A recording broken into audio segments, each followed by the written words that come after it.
look at Part 1. Part 1. You will hear a conversation between a woman and a policeman. First, you have some time to look at questions 1 to 5.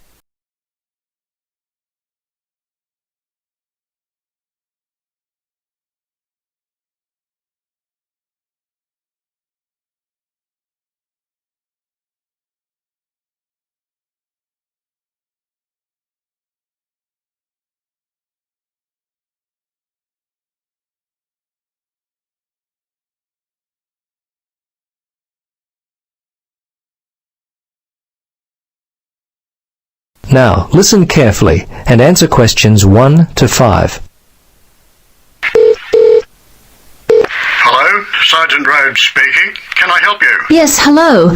I'd like to report a stolen bag. Okay, a stolen bag. We've been getting a lot of these lately. I'll need to get some details. Let's see, when was the last time you had your bag? Well, about 2 hours ago. I just can't believe this has happened. I take it everywhere with me. It was given to me as a graduation present. I'm just so upset. Yes, I know. It's very frustrating. It seems like I put it down for a second, and then it was gone. Yes. Look, the good news is that most of the stolen bags in our area are found, usually without the money. So I'd be surprised if you don't get it back later. Tell me, what does the bag look like? Well, it's dark blue, cylindrical. It has 2 carry handles either side of a zipper on top. The zipper actually runs the length of the bag. It's a Vitoli bag. Okay. Are there any other identifying marks on the bag? Things that would be unique to it? Name tags, scuff marks, that kind of thing. Well, not really. There are a couple of scratches in the top left corner on one side of the bag near the handle, and I think another one in the opposite corner. Okay. Scratches on opposite corners. Now, where were you when the bag went missing? Well, I remember the time. It was 12:15. Oh, no, actually, it was a bit after that, more like 12:25, because I was supposed to meet one of my friends for lunch at 12:30. Anyway, I was standing outside the supermarket when all of a sudden a group of teenagers came walking past. They must have been heading towards the cinema. They seemed to be in a hurry and probably late for the movie, so I stepped aside to let them by. When they'd passed by, I reached down to pick up my bag, and it was gone. I see. Now, can you remember the contents of the bag? Yes, let's see, my passport and some traveler's checks. Fortunately, I was carrying my camera, and I had my wallet in my pocket. They're the main valuable things. Okay. Anything else at all? Let's see. No, I think that was it. Oh, a few pens, but that's all really. As I say, nothing of real value. Okay. I'm going to have to get your details. Are you here on holiday? Yes, as a matter of fact, I am. I'm visiting from Canada. I've been here for 3 weeks already, but I'll be here for another month.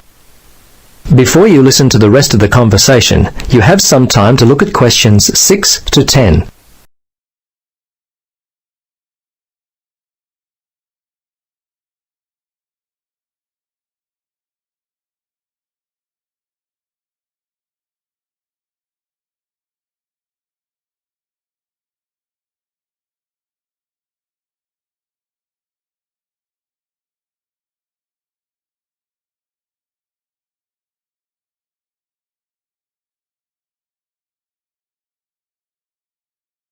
Now listen and answer questions 6 to 10.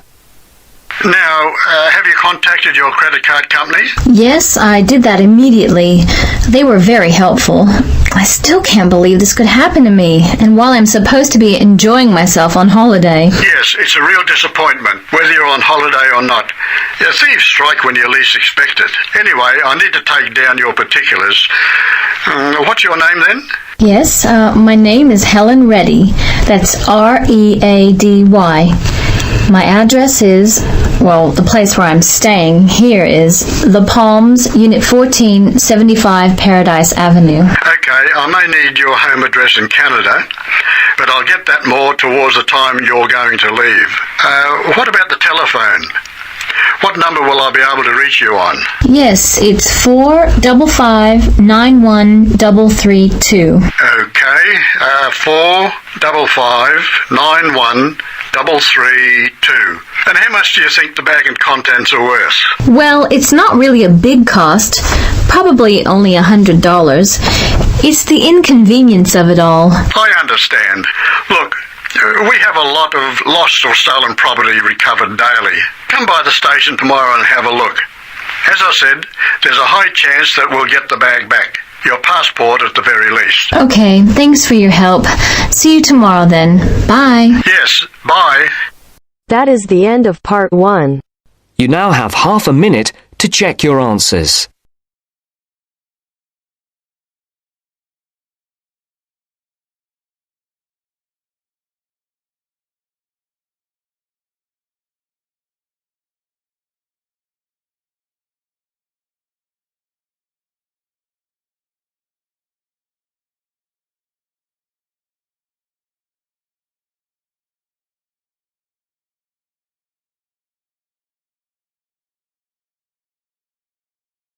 Now turns to part 2. Part 2. You are going to hear a conversation between two women about the health system in England. First, you have some time to look at questions 11 to 17.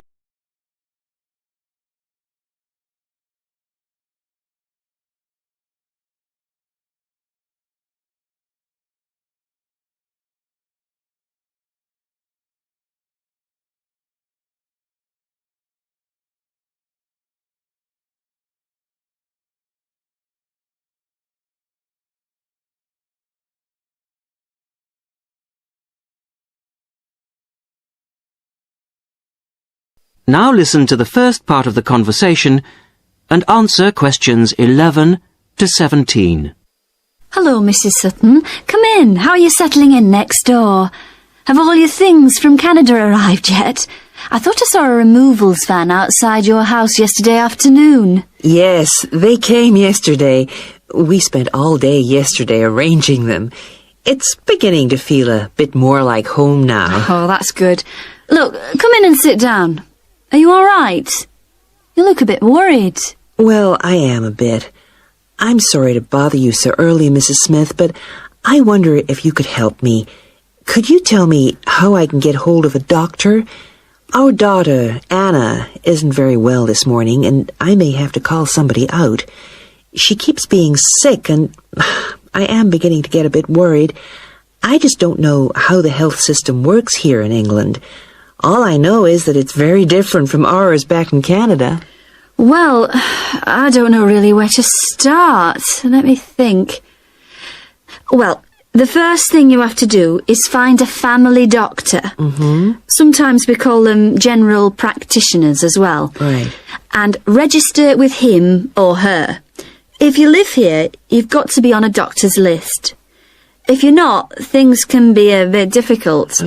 Nobody will come out to you if you're not registered. Anyway, they work in things called practices. Sort of small groups of family doctors all working together in the same buildings. Now, what you've got to do this morning is register with one of them. There are 2 practices near here, so we're quite well off for doctors in this part of Manchester. There's the Dean End Health Centre, about 10 minutes walk away. And there's another practice in South Hay. That's about 5 minutes away, going towards the town centre. We're registered at the Dean End one, but they're both okay. There are about 6 doctors in our practice and 4 in the other, so ours is quite big in comparison. And the building and everything's a bit more modern. South A is a bit old-fashioned, but the doctors are okay. Their only problem is that they don't have a proper appointment system. Sometimes you have to wait for ages there to see someone. Anyway, you go to the receptionist in whichever health centre and ask her to register you with a doctor there. You have to fill in a form, but it doesn't take long. Ours is called Dr. Jones, and we've been going to him for years, ever since we moved here 15 years ago. I wouldn't say he's brilliant, but I suppose he's all right, really. We're used to him now. They say he's very good with elderly people, but he does tend to get a bit impatient with children. Listen, the one who's supposed to be really good with small children is Dr. Shaw. I've heard lots of people say that. She's young and she's got small children of her own, so you could try registering with her. And if her list's full, I heard somebody say the other day that there's a really nice young doctor at South Hay, a Dr. Williams. He holds special clinics for people with back trouble, but that's not really your problem, is it? Now you have some time to look at questions 18 to 20.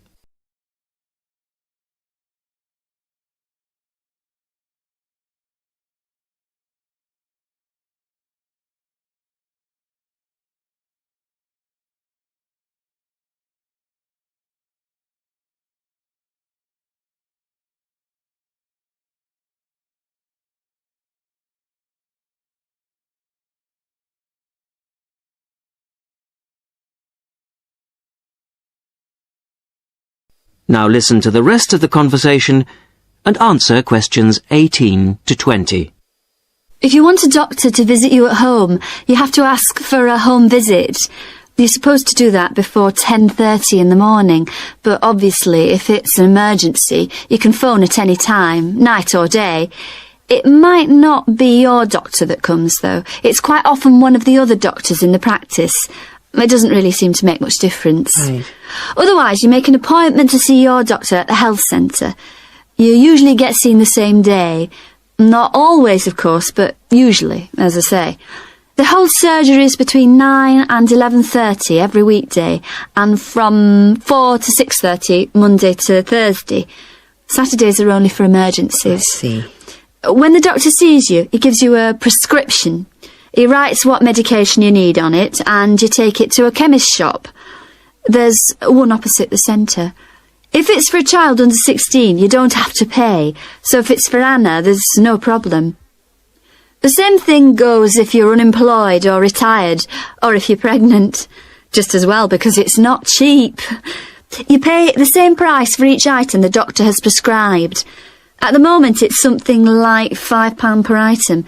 So you pay for the medication, but the consultation with the doctor doesn't cost you anything. It's completely free as long as you're a resident here. You're going to be here for 3 years, aren't you? So, well, there shouldn't be any question of you paying anything to see the doctor. So that's one less problem to worry about. Look, Mrs. Sutton, if you want, I'll sit with your daughter for half an hour if you want to go down to the health centre to register. It's no trouble, really, don't worry. Are you sure you wouldn't mind? That would really help me a lot. I'll ask them if they can send someone round later to see Anna. I think I'll try the Dean End Centre. Good idea. Don't worry about Anna. Right. I'll be back as soon as I can. That is the end of part 2. You now have half a minute to check your answers.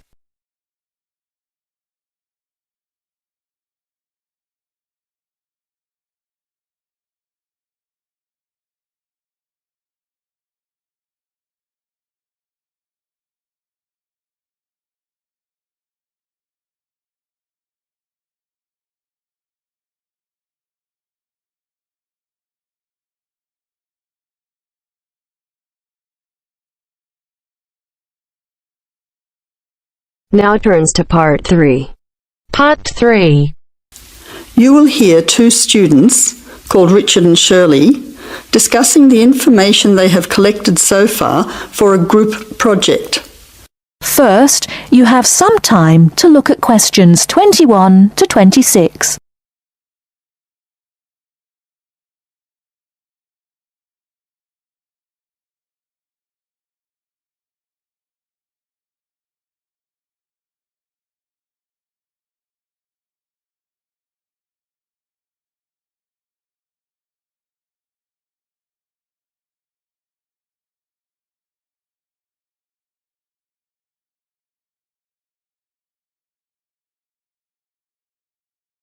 Now listen carefully and answer questions 21 to 26.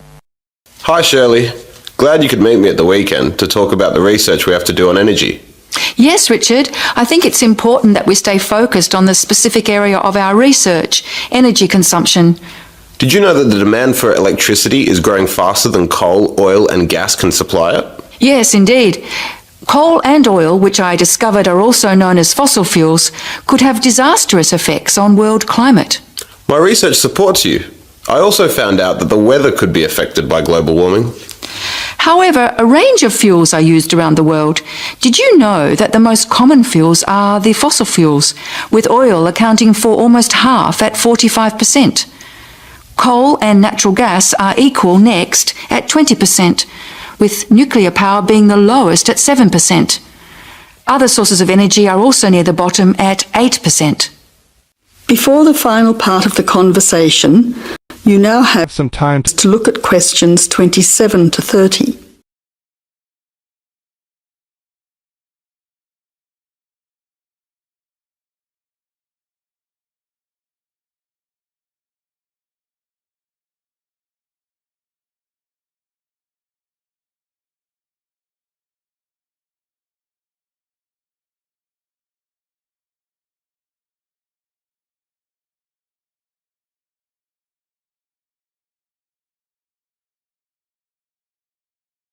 Now answer questions 27 to 30.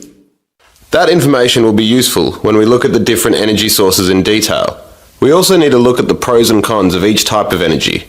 We've already said that fossil fuels increase the world's temperature, but we also need to mention the most serious issue, that these three types of fuel are finite, meaning they will not last forever. Another major disadvantage is that by burning coal and oil in particular, chemicals are released into the atmosphere, which combine with water to fall back to Earth and damage both plant and animal life. That really sounds useful. If you focus on coal, oil and gas, I'll look into nuclear power. It is common knowledge that nuclear power stations create radioactive waste, but I'm particularly interested in how this unwanted waste product is dealt with safely. I'll also need to look at the effects on people living near these power stations. Yes, I think all those areas need exploring.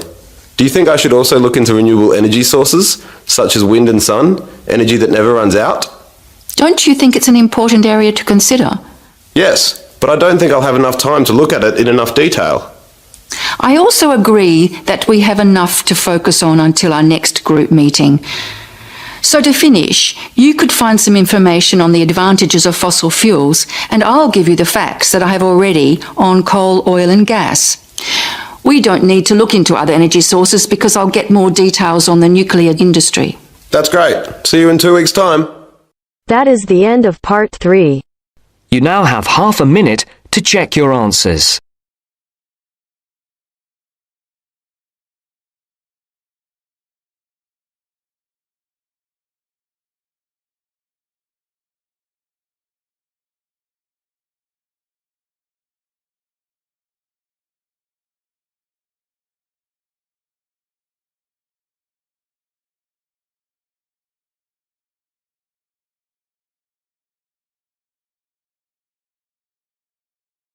Now turns to part 4.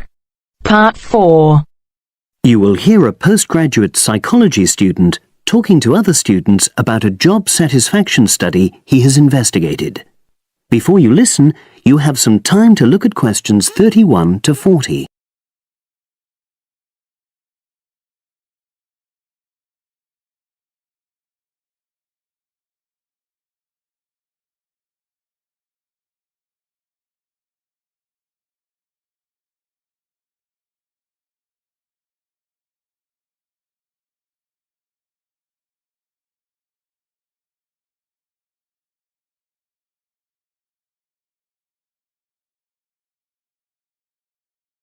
Now listen and answer questions 31 to 40.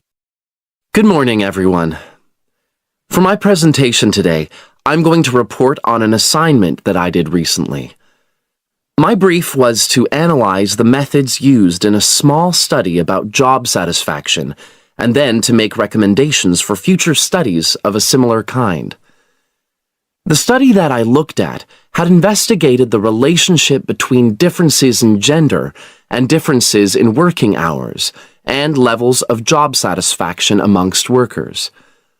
For this purpose, employees at a call center had been asked to complete a questionnaire about their work. I'll summarize the findings of that study briefly now. First of all, female full-time workers reported slightly higher levels of job satisfaction than male full-time workers. Secondly, female part-time workers reported slightly higher levels of satisfaction than female full-time ones did. On the other hand, male part-time workers experienced slightly less job satisfaction than male full-time workers. But although these results seemed interesting and capable of being explained, perhaps the most important thing to mention here is that in statistical terms, they were inconclusive. Personally, I was surprised that the findings hadn't been more definite, because I would have expected to find that men and women, as well as full and part-time workers, would experience different levels of satisfaction. So I then looked more carefully at the methodology employed by the researchers to see where there may have been problems. This is what I found. First of all, the size of the sample was probably too small. The overall total of workers who took part in the survey was 223, which sounds quite a lot, but they had to be divided up into subgroups. Also, the numbers in the different subgroups were unequal. For example, there were 154 workers in the full-time group, but only 69 in the part-time group. And amongst this part-time group, only 10 were male, compared to 59 who were female. Secondly, although quite a large number of people had been asked to take part in the survey, the response was disappointingly low. A lot of them just ignored the invitation. And workers who did respond may have differed in important respects from those who didn't. Thirdly, as the questionnaires had been posted to the call center for distribution, the researchers had had very limited control over the conditions in which participants completed them. For instance, their responses to questions may have been influenced by the views of their colleagues. All these problems may have biased the results. In the last part of my assignment, I made recommendations for a similar study, attempting to remove the problems that I've just mentioned. Firstly, a much larger sample should be targeted, and care should be taken to ensure that equal numbers of both genders and both full and part-time workers are surveyed. Secondly, the researchers should ensure that they are present to administer the questionnaires to the workers themselves. And should they require the workers to complete the questionnaire under supervised conditions so that the possibility of influence from other colleagues is eliminated. Finally, as workers may be unwilling to provide details of their job satisfaction when they are on work premises, it's important that the researchers reassure them that their responses will remain confidential, and also that they have the right to withdraw from the study at any time if they want to. By taking measures like these, the reliability of the responses to the questionnaires is likely to be increased, and any comparisons that are made are likely to be more valid. So, that was a summary of my assignment. Does anyone have any questions? That is the end of section 4. You now have half a minute to check your answers.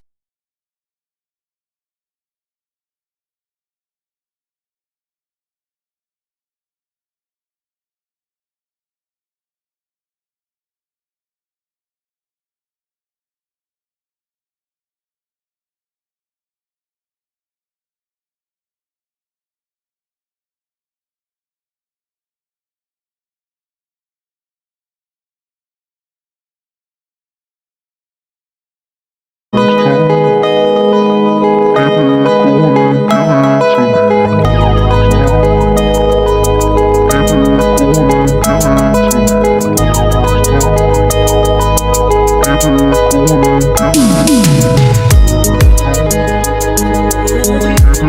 Give it to